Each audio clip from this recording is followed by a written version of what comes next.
ఆర్థిక శాఖలో ఎవరు అధికారంలో ఉన్నా పెండింగ్ బిల్లుల్ని క్లియర్ చేయాలంటే 3 నుంచి 5% కమిషన్ తీసుకోవడం ఆనవాయితీ.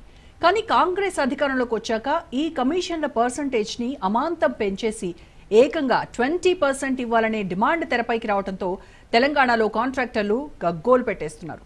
ఇంత పెద్ద మొత్తంలో కమిషన్ తీసుకున్న ప్రభుత్వంగా రేవంత్ రెడ్డి సర్కార్ చరిత్రలో నిలిచిపోతుందని ప్రతిపక్షాలు ఎద్దేవా చేస్తున్నాయి.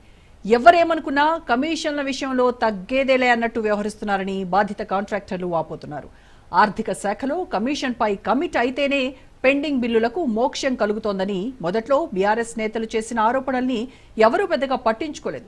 కానీ చిన్న మొక్కగా మొదలైన ఈ కమిషన్ల సంస్కృతి ఇప్పుడు తెలంగాణలో విష వృక్షంగా మారిపోయిందనే విమర్శలు వస్తున్నాయి.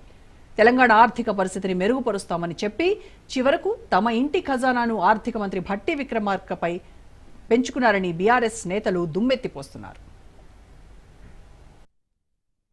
పాలన ఎట్లా ఉందంటే 20% కమిషన్. మొన్న ఎక్కడో రేవంత్ రెడ్డి నాదంటే 2020 మ్యాచ్ అన్నాడు. అవును, నీది 2020 మ్యాచే.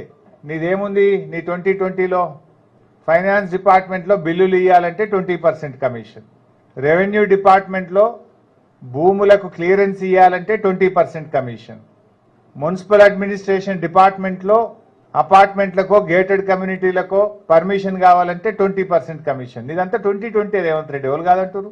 నీకు 2020 మీద ఉన్న ప్రేమ రైతులకు నీళ్లు ఇవ్వడం మీద లేకపోవడం వల్లనే ఇలా వరంగల్ జిల్లాలో పంటలు ఎండుతా ఉన్నాయి.